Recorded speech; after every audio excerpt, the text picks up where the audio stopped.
So welcome everyone to the seventh episode of the YAE podcast. On this episode, I'm here with Chris Fox. He's the co-founder of JCF Media, a digital marketing agency, with his brother Jason, who I actually interviewed on one of the first ever podcasts. And I can't wait to talk with Chris about running a partnership, how they've scaled their business, their social media growth strategies, and dig into what it's taken to get where they are today. So welcome, Chris. Great to have you on.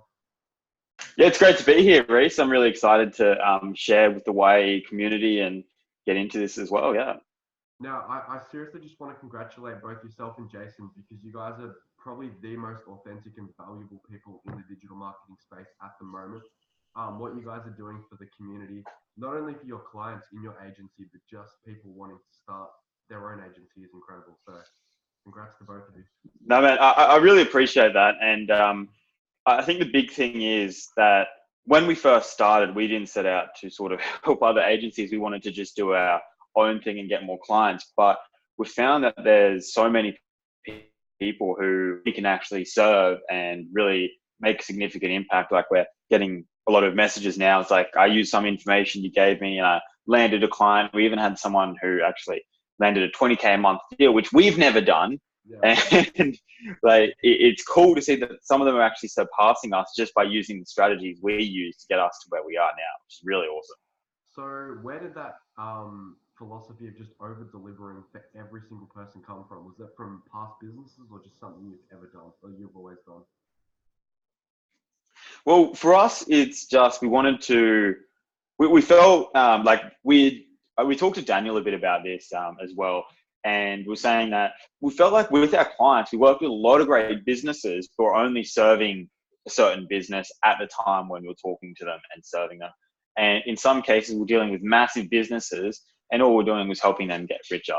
So like we want to serve more people because I really feel it's better. Like when I make a sale in an agency, it's like, yeah, sweet, that's cool. But then when I get a message saying, hey, I just made my first sale, I can pay my rent, like those kind of messages sort of get me going. That's what I like waking up to in the morning. Jason gets it a bit more than me just because he's more of the face. And he says every morning I wake up with 2 or 3 message people like, oh, you really inspired me. I use your information to go execute and now change my business, change my life, because having that impact is incredible. Like doing it for yourself is good. That's one thing. But when you can serve others, it's really more impactful. So that requires us to over deliver on our content through everything that we do for people. So in your Facebook community that you have, who would you say that you're serving? So in our Facebook community, so we wanted it to be, when we first started it, we wanted it to be about business owners who wanted to use digital marketing to grow their business. But what we've found is we've got a lot of those kinds of people in there. We also have a lot of agency owners as well, and a lot of digital marketers, sort of freelance affiliate marketers, laptop lifestyle people. So we wanted to sort of go ahead and focus on just digital marketers in general. Digital marketers, you're a digital marketer if you have a business and you're going to build your brand online. You're a digital marketer if you have an agency and you want to build your agency out. And you're a digital marketer if you want to build an affiliate marketing business. So we want to serve digital marketers because it's a big community where there is a lot of value that we can add, and we have different values to add for different people. I think agency owners get a lot out of what we're doing and what we've got coming up, definitely, just because they are very much on the same journey we have been on as well. Yeah, definitely, because it sounds like it started off as a lead generation tool, but then you found you can serve and have a greater impact than just helping other established businesses. Exactly right. Initially, we wanted it to be more about businesses and potentially lead generation, but it's more just about a community and a family now. It has nothing to do with lead generation. I just enjoy managing and working with people and helping them because everyone, like every week there's a new person who becomes like, oh, they're our most loyal member. Because we have when you have a Facebook group, for those who don't know, you get some insights onto who's the most valued member and who adds the most value to the group. And we see that change every week as more people come in because more people need to get more value or want to add more value in. It's sort of one week someone will be asking a lot of questions, struggling. The next week they'll be delivering and helping other people. So it's no longer just about us. It's people are getting value from this big community we've built, which is a really awesome thing that we don't have to do everything for people to get more value out of it. Yeah, those metrics are really cool to look at. It's Yeah. It's interesting to see the change. So with your Facebook group, you do deliver a lot of value on the front end. I know you guys have products and services that people can buy to learn to build an agency. Hmm. Is that the same thing in your actual agency itself? Do you deliver a lot of value to the businesses before you actually bring them on as a client, or it's just a sales meeting and then you're a client? What's the process? So the process within our agency, so we have a two-part closing system, essentially is a sales system. That's actually available in our group if you want to go ahead and grab that as well. So the two-part closing system is when we're working with businesses, we're working with businesses that want to move quickly. They don't want to hear some free information and sort of maybe execute it, maybe not. They want to go ahead and get everything done as soon as possible. They're all about speed. So what we do, initially we get a meeting with them we have so many different channels of how we get meetings, but basically the whole goal for our system is we get a meeting with them and we sit down and say, hey, where are you now and where do you want to be and what do you need to get there? Can we help you get there, or can we guide you in a way that will help you get there? And then if we can help them, then we say, hey, let's figure out a bit more on our end. Jason and I'll go away, figure out what we need to do to be able to help you, and then come back, say, this is how we can help you. This is how much it's going to cost. This is what it's going to do to your business. Happy to work with you. If you don't want to work with us, here's some strategy you can do to execute on your own.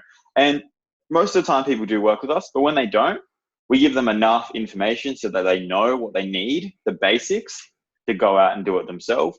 It's just about executing. It's Sam King said it at his speech, and sort of something we've been information for free, implementation for fee. If you want us to do it, it's going to obviously cost our fee, but if you want to know how to do it, have a chat to us and we're happy to help you. Yeah, exactly. And you just talked about how you help people with different services. Obviously because you're an agency. Did you start off just doing Facebook ads or just Google ads? And would you recommend anybody to start off with one thing and outsource the rest, or just focus on one channel of social media? Yeah, no, that's a really good question, actually, and one that I wish we had answered properly when we started. So when Jason and I started, it started because he actually got a friend of our family who wanted to do a website, and so he just naturally fell into doing this website for this guy.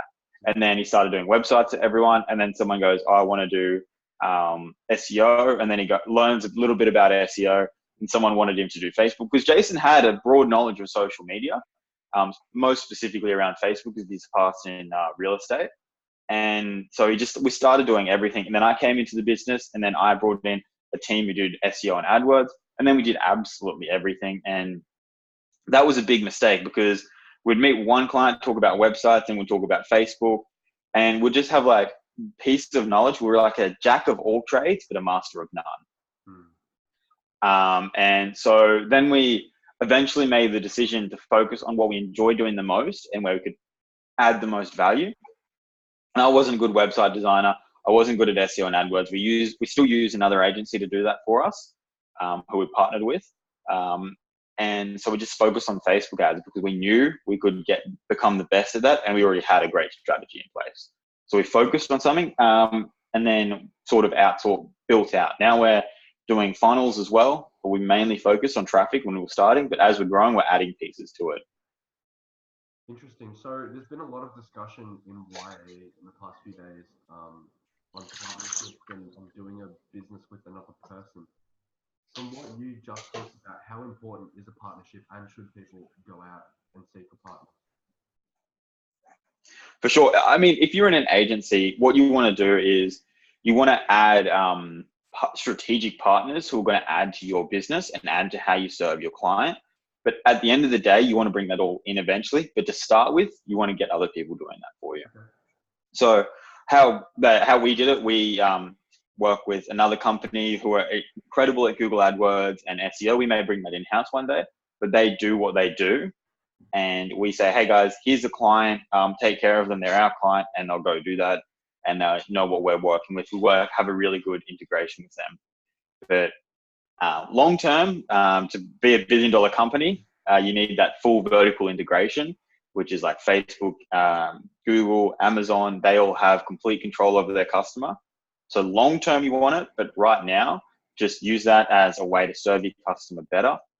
and know that that's really serving them, because you trying to figure something out, like trying to figure out AdWords or something, isn't going to serve the customer in the best interest. But you pushing them to someone who you trust and know is good at what they do, that will serve them. And is that something you say to clients? Hey, we're just going to start out with you on Facebook ads, and when we know this is working, we'll move to Google, to Instagram, to LinkedIn. What's that process like? For us, it's never about the traffic source that we focus on. It's about what's best for them. Because with Facebook and Google is people always go, should I use AdWords? Should I use Facebook? It's like, okay, there's no clear answer. It depends on your business and your industry. If I'm a locksmith, running a Facebook ad is not going to be the best, because I personally have only ever contacted a locksmith when I've been locked out of my house, or recently I was locked out of my car. I found them in my jeans. I couldn't find my keys, but I found them in my jeans later on. But yeah, I had to call a locksmith, and I just went to Google. I couldn't wait to a Facebook ad to appear. But then there's also when you're selling a product like, this water bottle. This was actually a perfect example. This was a Facebook ad. I wasn't really in the market for this water bottle, but then I saw it. I was passive, and I was like, okay, I'm going to buy it. So I did. And so the passive customers on Facebook, but there's more of them, you can reach them. But the active customer is searching on Google. So we start by finding if a business where their customers are. Then we go into meet with them, say, let's start with the best strategy for you. If that's Google, that's fine. Or if that's Facebook, that's fine. That's even better. And then from there, when we start sort of scaling, then we add other traffic sources. We start with the one, but with Facebook, we do Facebook and Instagram because they're connected now. And the best way to get success is to use all the placements. Automatic placements is what Facebook is now suggesting. So we, definitely start with one, then expand. Yeah, so in your business, does that translate to only working with service-based businesses, or are you doing servicing e-commerce, physical brick and mortar? What's that like for you? And for anyone wanting to start an agency? For sure.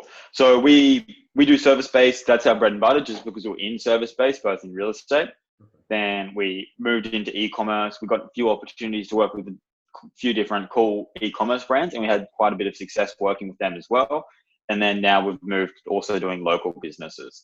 Local business is a very exciting and interesting niche. I'd love to see someone really sort of figure that out for certain businesses, how they can do something that's really simple to get new customers. The way we did it, which was really effective, was actually doing a giveaway and getting people into a messenger bot, which was really exciting. So if you are an agency owner, you can go out and do any type of business. If it's e-commerce, if it's professional services, whatever you want to do, it's just about finding a customer who needs more customers, and they're on Facebook, or the customers are on Google. If their customers are all Amish people and they're selling a product for Amish people who don't have Facebook, don't try and build a marketing agency around that. Yeah, it makes complete sense. Now, I just want to track back for 1 second, back to partnerships. In JCF Yep. Media, what is your role? Yep. Okay. So in JCF Media, when we went partnerships, I sort of see Jason and I as one person sometimes. But yeah, talking about the partnership between Jason and I, so we kind of, when we started, we both did everything, but then we sort of moved to what we focus on the most. So I do more of the technical side of things, sort of the building the landing pages, building the websites, installing pixels, all that back end stuff that you sort of need a tech person. That's what I'm responsible for. And also for sort of when it comes to a sales conversation, I'm the one who closes off that sales conversation, just because I happen to spend more time in direct sales than Jason did. Jason's can sell the dream, can get really good, and then I come in, clean up, and then help people sort of make a decision, essentially, whether that be working with us or not. That's my part in the sales process. But when we managing clients, I spend most of my time in ClickFunnels back end. I actually dream in the ClickFunnels editor now. And Jason, focuses on the creative side of things, creating ads. So it's basically, we focus on what our strengths are and outsource the weaknesses to the other person. Yeah, of course. And look, the reason I ask that is because for a lot of people lately, as I mentioned, have been talking about doing partnerships, but it's not as easy as just picking one person. I mean, two salespeople who only know sales and nothing about digital marketing probably won't have the most successful agency. You know, you have to find that partner. And I mean, you and Jason have obviously done an incredible job and work super well. Exactly right. I think that's really important. I'm glad you touched on it. So Definitely. I know you guys, you know, I was talking to Jason the other day, and you guys are working on some fairly big deals now. How do you transition and build the confidence to go from asking for, you know, a small amount of money from a potential client to then working your way up to big deals? This is actually something I was thinking about just this morning. I spoke to a guy who edits videos and is a filmographer, and he said, "Oh yeah, I'm struggling to really do it. I only get the odd client, and they only give me like $500 when I do it." It's like, okay, why do they only give you $500? It's like, oh, I'm charge for it. It's like, okay, put a zero behind that, and then see how you go next time. And there's a good chance that they'll enjoy the client relationship more and be able to do that, because we spoke to, when we were sort of starting to get momentum, we spoke to our good friend of ours who deals with a lot of dentists and has a really awesome agency. It's more of a marketing corporate business at this point. And he said, just add a zero in there, because people will appreciate what you're doing a lot more, and you will go ahead and execute a lot more. When you're dealing with those big negotiations on a bigger deal, it's not so intimidating. You're not scared of the person. It's just, you're dealing with something that you need to be more committed to. And that's the fear there. The fear is more about the commitment than actually if you're worth it or not. It's about your commitment to executing on that. And you can do that. You just have to get over the fact that you're not good enough, because you are. If you're in that meeting, there's a reason they've chosen to have you in that meeting. Yeah. So when you're dealing with those big deals, they're exactly the same. When I was in real estate, I dealt with a person selling $168,000 property, and then a year later, I was dealing with someone selling I think it eventually sold for $10.7 million. And the conversations that they had were just the same. In fact, the person selling the $10 million home contacted us less to ask tedious questions, because he knew that he had trusted us and he'd made a commitment to that. So he was happy. Whereas the person selling the smaller property was like, oh, I don't know if I chose them. That people, basically when they're dealing with more money, they are more committed to their decisions, and they believe you and trust you a lot more. There's a lot less conflict when it comes to little things. Like every deal that we've struggled with and had to have a lot of conversations with the customer about all these different things, when they start nickel and diming, they're the people who aren't paying much, because when they have that attitude that comes to how they buy, that's how they use your services. So if you have to discount heavily in a meeting, you know there is a good chance that relationship's not going to work out long term. Okay, interesting. So should people go out straight away for the big clients? Is that what you're saying? So they shouldn't be afraid to go out for the big clients. Okay. But when you're starting, why not? Like, you're going to make mistakes, but if you have that fear, go work with some small clients for their cheap money. Deal with those tougher clients, because you're going to learn a lot more in those lessons than when you deal with those bigger clients who are really easy. The biggest company we deal with, we speak to once every 2 weeks. We just focus on doing what we do, and they know what we do. And they get the best results from any of our clients by far, because they just add what they want, and then we go ahead and execute for them and keep adding value to their business. Okay, cool. So what's your journey like? I mean, JCF Media, I was having a look earlier, and it was founded in 2017. It's, 2 years for anyone wanting to start an agency. That's a long time. In the business world, it's not so much, but what's that journey like? I mean, were you successful in 2017 compared to now? Where did you start? Definitely. So Jason may have told the origin story. He got an MBA in America, couldn't get a job, so he decided to start an agency. Yeah. And then I was in real estate at the time, and then I figured out I could use marketing to get more customers for my real estate business at the time. Yeah. And then I decided, wait, what if I did this for other businesses? So I joined Jason at that point. So that's my journey, how I get into it. And then from then until now, it's been a series of unfortunate mistakes. It's just we made a lot of mistakes along the way. We're at the point now where we've been able to pay ourselves a salary and work from home and do all that cool stuff, but that came with a lot of mistakes that we made along the way.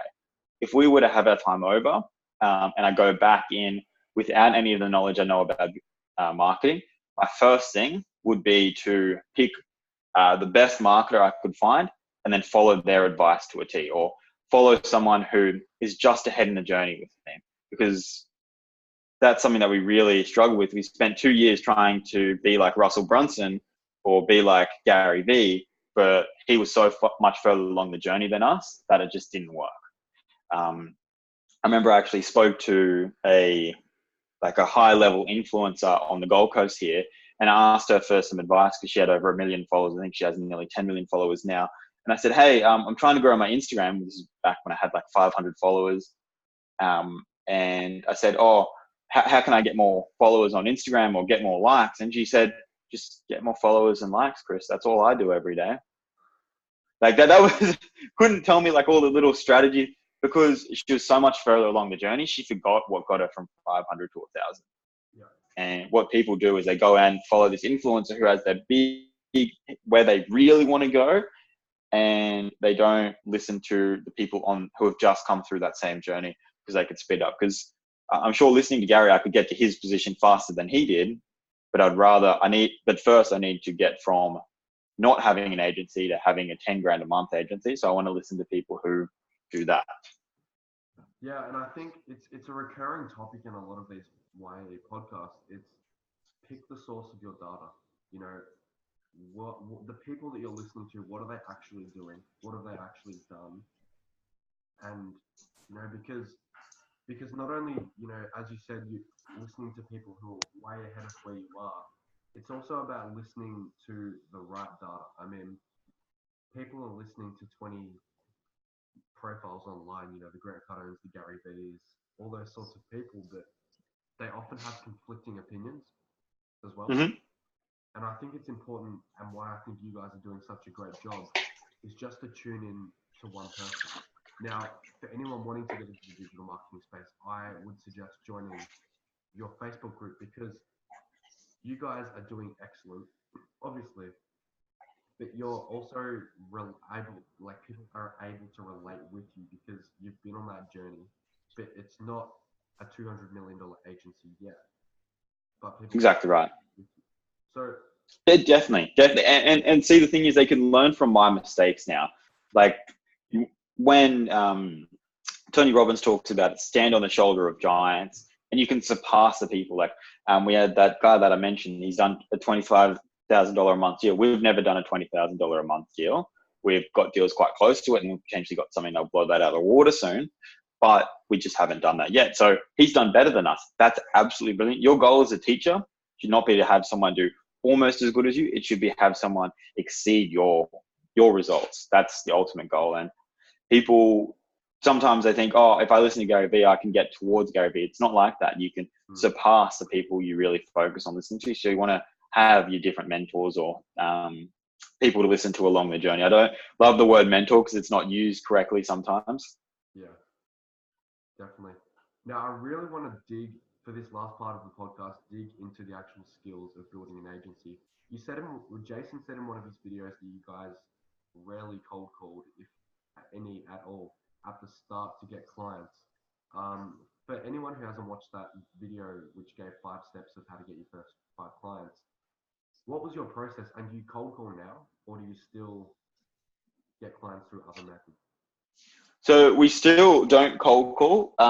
It has nothing to do with the lack of fear of cold calling. It's just we started the business not to do things we didn't like. And I don't like cold calling, but I'm happy to do it. Like, I'm not afraid of it or anything. And we also wanted to, Jason and I actually said it verbatim when we first started. It's like, I want to say the journey in 3 years, I haven't made a cold call in my business, and I still haven't. But that doesn't mean we haven't reached out to people. Cold calling is when I say cold calling, I mean the act of picking up your phone and calling someone saying, hey, you don't know me, but I want to do business with you. It can work, and I could probably go ahead and do a cold call right now and maybe pick up a customer. Yeah. But what you would want to do is find a way to reach your audience, find out where that audience is and where they're congregating and how you can reach out to them. So who is your audience? Not what you're trying to sell. Figure out where the people that you want to serve are, and then what value you can offer them. I was actually listening to a great podcast last night from Russell Brunson. He said when he starts any new product, he goes out, finds the audience that he wants to serve with that new product, and then finds where they hang out. Is there particular forums that they're hanging out online? Are they on Facebook? Are they on LinkedIn? If you're a B2B, they're most likely on LinkedIn or Facebook. So then you want to find where they're sort of hanging out and then go interact with them. Okay. So, and that's the big thing of finding your clients. It's not, there's strategies, you can cold email, but you want to find where they are and then be where they are, be seen by those people. Yeah, definitely. So how important is LinkedIn as a lead generation platform, and how should people, if you guys have done it, go about prospecting on LinkedIn? Definitely. LinkedIn's brilliant for lead generation, but it's not as easy as people want you to think. It's not like download Duck Soup, put a nice copywritten message in there and start sending people 100 connection requests per day and sending them a cold message. What we did with LinkedIn when we really were focusing on it, and it was very successful, is we would go ahead, connect with a whole bunch of people who were our target market. And then for 1 week we actually did financial planners. And so we connected with financial planners for a week. Then we did a week of content based around financial planners, how a financial planner can get more business, how a financial planner can succeed with Facebook ads, all these different tutorials. And then people would reach out to us because it was highly relevant to them. So if you're sort of doing the how any business owner, it can get a little bit broad. But if you're reaching out to how dentists in their mid-30s named Gary can get clients, and you have a video on that, and you've got a whole bunch of dentists in their mid-30s named Gary as your friends, they're going to reach out to you. So you want to get specific on who you're serving and then start creating content around that adds value to them and makes you an authority. Then people will contact you. That's what people don't understand. There's no like messaging strategy. How do I cold reach out to people? It's like people will contact you if you are putting a message that they need to hear or want to hear or get more value from. If you're putting that in front of them, then you're going to get more business. That's what advertising is. You're putting an offer in front of people who you want to serve. Yeah, definitely. And I think Sam King, who Young Aussie Entrepreneurs is currently touring around Australia with, mentioned that. He said if you don't have testimonials, enough testimonials to last 30 days, meaning that you've posted enough free content like you guys do in your Facebook group for people to message out and reach out and say, hey, thank you, that tip helped so much, then you shouldn't be selling stuff yet, Mm-hmm. And you just touched on that. Put out so much content that people actually reach out to you. Exactly right. And like with what Sam's basically saying there is you don't necessarily need the testimonials because you haven't started, but you have the knowledge. Yeah. So prove your knowledge and then get that out there. Yeah, exactly right. Now, so for anyone wanting to do email, because we just talked about LinkedIn, is there a certain way you should go about email? Because I know you guys in one of your posts said that you should follow up at least 3 times. And I think in sales, it's, not until the 7th phone call or the 7th follow-up that you actually start getting somewhere. What's that process like? Should it be long form emails, short, reviewing people's websites, or?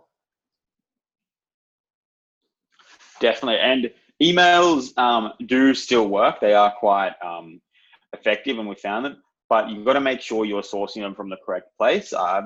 So you'd want to get them from LinkedIn and then potentially start emailing. So you don't want to cold message people on LinkedIn, but you may want to go add them and then get their email list and offer value in the first email. Say, hey, we have XYZ. If you're a financial planner, we just did this ad strategy. Here's a free copy of it. And let me know how, don't even say that, actually, just say, here's a free bit of value. Here's a free ad swipe from a successful ad campaign we did. You can use that in your business right now and you'll be able to get customers. And then you maybe send 2 or 3 where you just add a little bit of value. And then the third one's like, hey, hope you've been enjoying my emails and you got a little bit of value out of them. If you have any questions, I'd love to have a chat to you. And then lastly, it's like, hey, haven't heard from you. If you wanted to have a chat, when's a good time for us to meet? So you're slowly getting into a bit more harder over the time. So you start just adding a little bit of value And then you're sort of going, okay, now I want you to have a meeting with me because I gave you that value, but you don't want to come across as needy. You just say, hey, I've got a bit of free time this week. When are you available? And is there anything I can do to be helping you? Yeah, I think. But yeah, so Yeah. yeah. Yeah. So you got to add a little bit of value, maybe two, 3 emails. There's no set in stone rules. Test it. Go out and test it. Like if you have a big list, go out and test different emails. Like I spoke to when I was Uber driving, someone who was a marketer years ago, and we're talking about split testing. And he said, when I got a big list of about 12,000 farmers, and I had a product, he was selling big barns, and he had 12,000 people on his list. So what he did, he tested 43 different combinations of envelope, handwritten, printed, having pictures, and he tested 43 different styles of direct response mail out. And he mailed 1,000 people on that list. And then he found that there was one letter that was far better in reaching more people. So he sent that to the other 11,000 people. Okay. So with these strategies, you don't want to just put all your time and effort into creating one strategy and sending it to everyone.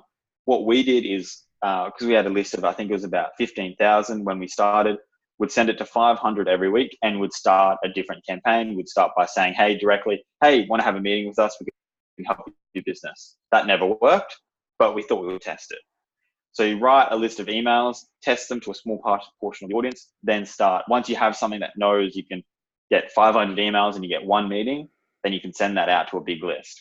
It doesn't have to be those kind of numbers. It can be like 10 people, it can be 5 people. Just depends on how big your list is, but test a couple of times to a smaller subsection, then hit everyone else up on the list once you found a winner. And that list of 15,000 emails, was that simply through LinkedIn? Because that's a lot of work.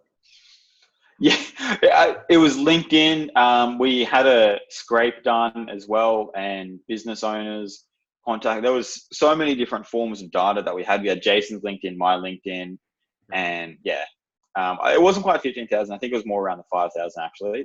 But yeah, there was a lot of people on that list. It was all these different sources. We got.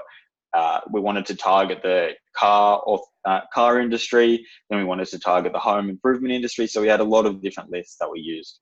Yeah, that's really awesome. I think what you just touched on before that about the email strategy is absolute gold, because I could only imagine, brick and mortar business owners, their emails would get bombarded with, hey, so and so from XYZ business, I sell this, or I can do this for you. Here's my number. But if their email is full of that, and then they come across one that adds value, not once, not twice, but 3, even 4 times, you're going to stand out from the crowd. And I think that's super important. So the process from actually doing the prospecting to once you land an appointment, I assume you guys are doing prospecting from all around Australia, correct? Prospecting all around Australia. Okay, so what's your process like once you actually get the appointment? Is it a Zoom call? Oh yeah, sorry. Yep. So we generally do a Zoom call. We have a lot of clients in Sydney and Melbourne, but sometimes we do meet them if it works out that we can meet them face to face. Meeting face to face, we've had a much higher close rate just because they see us real people. They can say yes or no to our eye, whereas a Zoom call, they can just hang up and then we lose the conversation. Whereas when we're with them, they're able to see what we do. They're able to listen and pay attention a lot more. And we build a lot more authority by being there because we wear a suit and we look very presentable, and then that way they're a bit more. But if you do have to do Zoom, that's fine as well. We've sold a lot of clients over Zoom, but the biggest sales and the best sales have been face to face. And for those people running an agency or wanting to start one, how should they run their sales meeting? Should it be a two call close, or should it be multiple calls, or one call, or just deliver value on the first one, close on the second? So with the closing system we use a 2-call closing. Occasionally goes for a few more meetings, but basically what we want to do is it's not necessary. It doesn't have to be 2 meetings, but there's 2 parts to it. So the first part is diagnosing their problem, diagnosing what they need and where they're at. A doctor doesn't just say, hey, look, you walk in and they go, oh, you need some Panadine for it. Oh, you need some antibiotics. They diagnose you and figure out what you need and then offer you that solution. So you need to first diagnose that customer. That could be one meeting, that could be half a meeting, that could be 3 meetings. I've done sales where I've literally been talking to them for 5 meetings because they've been flushing out their ideas and they've been wanting to talk over it over the course of a couple of weeks. But then we diagnosed it. Then we go, okay, here's how we can help. This is a solution. And then we prescribe it, and then they can make a decision from there. Okay, interesting. Now, once people actually get the client, and let's say the client only needs Facebook ads, what's your top strategy for, let's say, a service-based business? Something that you rarely share with people. I mean, I don't rarely share with it, but it is the top piece of advice that I feel like needs to be shared more. And that is testing everything. Okay. So when we start a campaign, we have a minimum of 5 different personas, and then we have a minimum of 5 different ads. And each ad has a different photo, a different headline, and a different copy. And then we mix that up.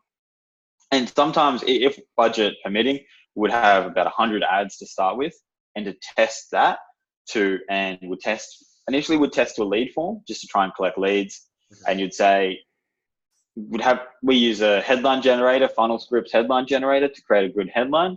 And then we're just trying to get people into actually figuring out which ad works. Before we start sort of spending more money on getting more business, we need to test what works. I'm dealing with a lot of people who aren't working with us on a client level, and I've spoken to them about this concept. They're like, oh, I'm seeing XYZ's doing this, XYZ's doing that. It's like, yeah, that's great. You don't want to change testing what works with a basic lead form, and then you're going to start testing on a different level moving forward. Okay, cool. Now, once you've done that lead form and you collect, a few emails, are you then going ahead and creating a custom audience?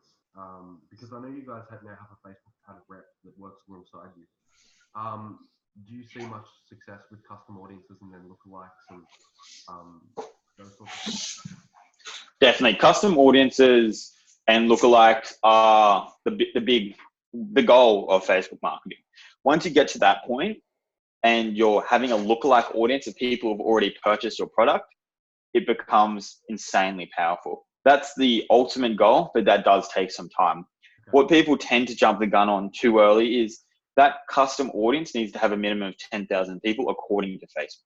Yes, you can run an ad with 3 people in it, but that's not going to add much value to your business. And eventually Facebook's going to scalp your account for that. It takes about 2 days. Official word from Facebook, what they said to us is, yep, remarketing with a small audience will work initially, then suddenly it won't.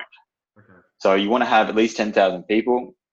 And then once you have those custom audience and lookalike audience, it becomes really powerful, and you can really start to grow your business from there, because Facebook has more data than we have in terms of marketing. When we go and create our targeting, there are so many different options, but we don't know what our customer looks like. We don't know what our exact customer looks like. Every customer we have right now, we had no idea what their business was or who they were 6 months ago, or however long it was, like before we started working with them. We didn't know that. So if you don't know who your customer is, so when you try to target, that's a small amount of luck. But once you start having results, Facebook starts creating a persona and figures out who looks like that person as well. Facebook has more data on us than anything in the world. Facebook knows us better than us, because Facebook sees us when we're mad. Facebook sees our behavior when we're drunk. Facebook sees our behavior when we're sleepy. It knows everything. Definitely. So let's just say you guys are working with 10 home improvement companies, and they're all collecting emails. Are you putting the emails from all 10 companies in the same custom audience, or how do you go about that? Is there a bit of privacy between businesses?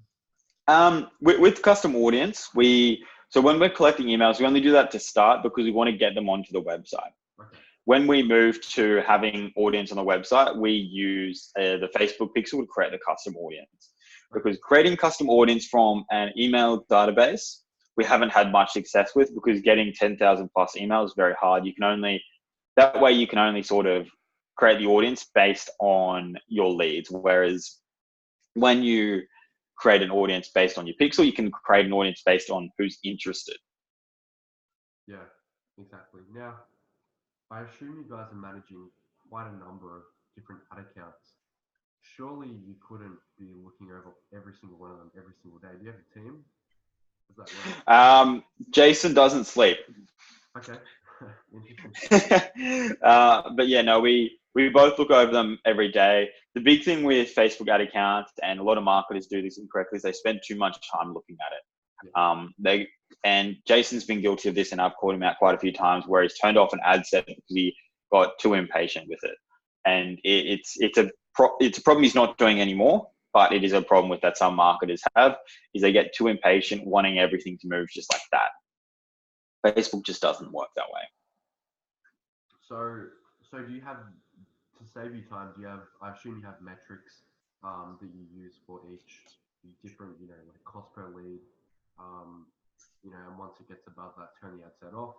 Obviously, it's probably dependent on the actual price of the product that these. Exactly right. But are there some standard metrics you use to know when to turn an ad set off? Definitely. The big thing with ad sets is Facebook is comparing your ad sets within the account, especially if you have campaign budget optimization. And one's just not going to deliver as much. We always see that a campaign isn't delivering as much. We don't have standard metrics at how big the percentage is. We just look for what's sort of breaking the trend that we can see. If every audience is getting, say, 100 leads overnight, and one audience is getting 32, then there's a clear difference between that audience. And I've got to figure out, is there something behind that? Is the cost per lead still the same? And then we figure that out. If the cost per lead's 3 times and it's getting a third of the results, then that is good. So we go ahead and turn that off. So there's no standard metrics that we use. We've got to have to look at it and figure out what's going on. What does that mean for the campaign overall? Yeah, definitely. Now, second last question before we wrap this up. No worries. What's your thoughts on Facebook making CBOs mandatory? Facebook making a lot of things mandatory is not to our detriment as marketers. Okay. So CBO campaigns work very effectively. And the reason they're going to make it mandatory is they're making it work better than non-CBO campaigns in every case. Right now, in many cases, it does. After testing is when we normally turn that on. But what they're trying to do is say, we're going to make it better before testing. Okay, cool. Yeah. And if you're a marketer out there who's really stressed, you can just separate campaigns at the campaign level. Yeah, exactly right. So for you guys in your business and what you're now expanding on with helping other people, what goals do you and Jason have for the business and for helping people within the next 12 months? Okay, so I've actually got them written above, so I'm going to read them word for word we have on my wall. So we have get our Accelerator Academy, sort of that's what we're calling our overarching teaching program to over 500 students. Cool. So we want to help more than 500 people within that academy. We've got monetary goals, so we want to hit the 2 Comma Club, which is a ClickFunnels thing. When you do over $1 million in sales, that's a big thing we'd love to be able to achieve. And yeah, they're the 2 main things that we're really excited to, is helping more than 500 people and hitting that 2 Comma Club within the next 12 months. Perfect. And with the 2 Comma Club for your agency or for? For more of our coaching and training where we're serving people just on that higher level. Reaching it for the agency is a bit difficult because of how you bill. The agency could probably do that in 6 to 12 months if we really wanted to push it, but we'd have to sort of combine 7 different billing sources because we have different packages and you can't sort of set that up in one funnel, unfortunately. Of course. Chris, it's been awesome having you on. I mean, you've shared a ton of value. I've taken a few notes, so I really do appreciate you having me on. So thank you so much. No, it's been awesome to have you on, Reese, and I'll look forward to being back on again one day and talking to you guys again soon. Definitely. Now, just before we go, where can people find you and your Facebook group? Perfect. So a couple places on Instagram, if you want to follow me on Instagram, at ChrisAFox1. And the biggest thing is for anyone who wants to learn, we've talked about our group, it's called Digital Marketing Beasts. So we created that name because Jason and I call each other Beast every day, and we want people to be beasts because beasts don't take objections and then sit back. Beasts break through everything, and we want every digital marketer to be an absolute beast who's not going to let anything stop them. They're not going to let failure stop them. They're not going to let their mum stop them. They're just going to keep breaking through every obstacle that comes their way. And that's something that we really find important. So digital marketing beasts. If you want to have a look at if you want to quickly type the link in, bit.ly/DMbeasts, and you'll be able to access the group from there as well, or just type in digital marketing beasts on Facebook. Perfect. Thank you so much, Chris. Been awesome.